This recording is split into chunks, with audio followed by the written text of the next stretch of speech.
Hi, I hope you're doing great, you're safe and you are enjoying my videos. In this video today we are going to discuss yet another very important topic which is about those factors which you need to keep in mind while you reach out to the recruiter directly. जी, जब भी हम किसी recruiter या hiring manager को reach out करने की कोशिश करते हैं डायरेक्टली वाया ईमेल और अ फोन कॉल और a text, what all factors we need to keep in mind so that हमारी जो चांसेस हैं उनके द्वारा कॉल रिसीव करने की या उस जॉब ऑफर से रिलेटेड हमारे पास वो अपॉर्चुनिटी आए, उनकी चांसेस हम कैसे इंक्रीज कर सकते हैं, वो ये फैक्टर्स आपको बहुत हेल्प करेंगे. So today we are going to discuss all those factors and key elements which you need to keep in mind whenever you approach a recruiter directly और a hiring manager directly.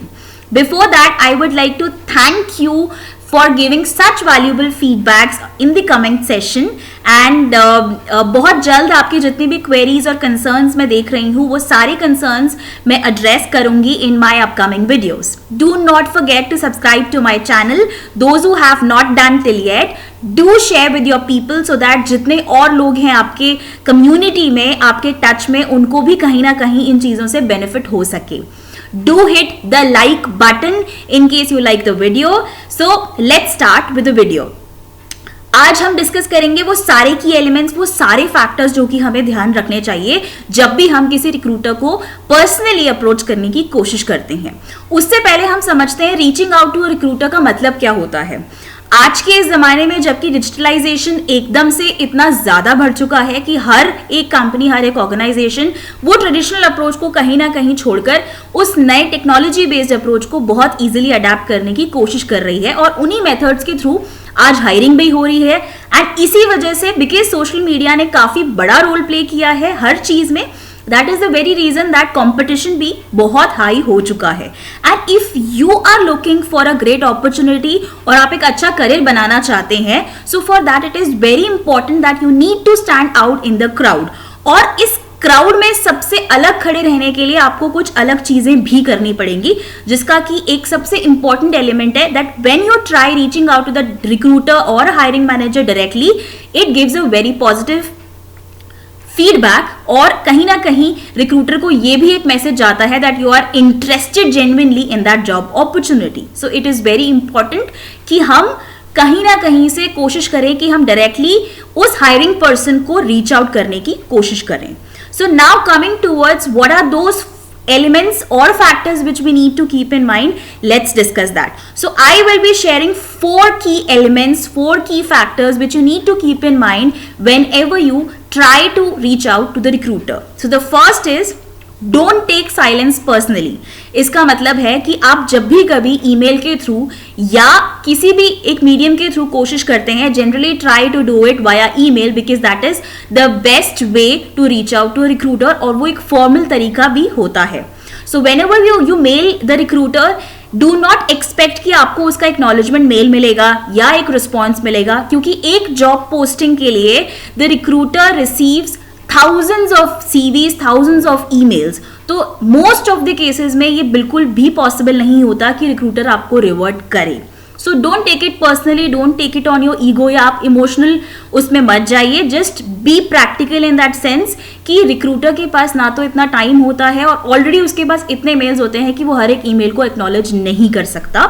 So what you can do is that whenever you don't receive such acknowledgement या आपको कोई response नहीं मिलता, try and keep following up through your email messages. आप trail messages में उनको follow up करने की कोशिश करो सो दैट आपका जो मेल है वो ज्यादा से ज्यादा हाईलाइट हो सके. And don't take it personally.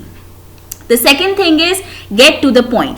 This is very important. हम जब भी मेल ड्राफ्ट करते हैं, इट इज़ वेरी इंपॉर्टेंट कि हम कोई स्टोरी ब्रीफ ना करें, ना कि हम हमारा करियर जर्नी पूरा का पूरा उसमें मेल बॉडी में लिख दें. इट इज़ इंपॉर्टेंट कि हम उसे बड़ा ही शॉर्ट, क्रिस्प और प्रिसाइज रखें with the only relevant information which is required for that job role.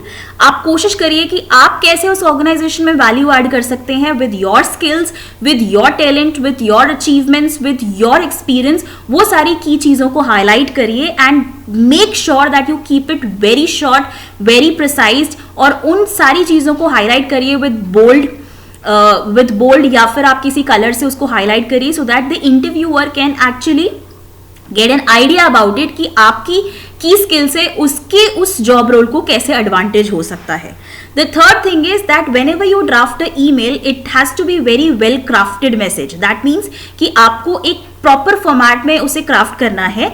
एक बहुत इनफॉर्मल मैसेज नहीं जाना चाहिए. That is Y short and sweet के साथ साथ आपको सबसे पहले उसे हाईलाइट करना है बाय ग्रीटिंग हिम और हर पर्सनली. उसके बाद आप उसको एड्रेस करने के बाद आप अपनी मेल बॉडी में जितनी भी सारी इंफॉर्मेशन डालेंगे that has to be very short, very precise. आपका जो सब्जेक्ट होगा वो सब्जेक्ट आपको इतना आई कैची और इतना अपीलिंग बनाना है कि जैसे ही वो उस मेल बॉक्स में जाए, इतने सारे मेल्स में से आपका वो सब्जेक्ट इतना आई कैची और इतना अपीलिंग हो कि वो रिक्रूटर आपका मेल ओपन करे.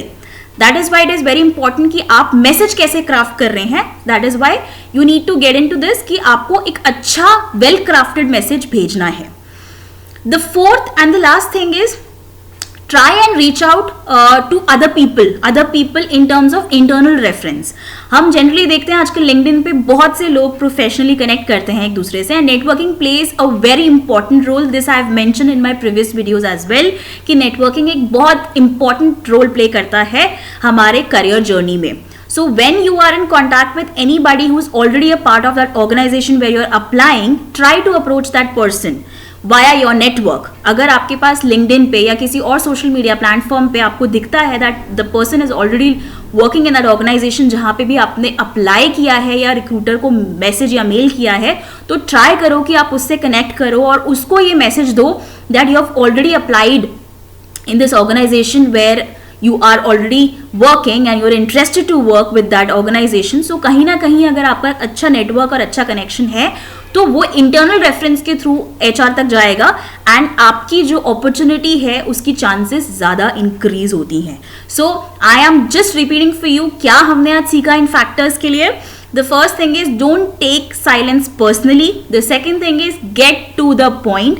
The third thing is that your mail or your message has to be well crafted.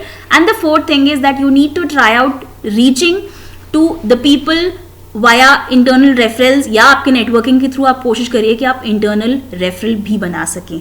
सो ये फैक्टर्स अगर आप ध्यान रखेंगे whenever you reach out to a recruiter, definitely these will help you out a lot and आपकी opportunity जो है वो आपके लिए बहुत ईजी हो जाएगी ग्रैब करना और आपके चांसेस भी बहुत ज़्यादा इंक्रीज हो जाते हैं. So stay tuned until I upload my next video. Do not forget to subscribe to my channel. Share with as many people as you can. And do mention all your queries, all your feedback, all your concerns in the comment section. Do watch all the videos which I have mentioned in the description link so that आपको कहीं ना कहीं उससे relatable जो भी information है वो और ज़्यादा पता चल सके. Till then, stay safe, stay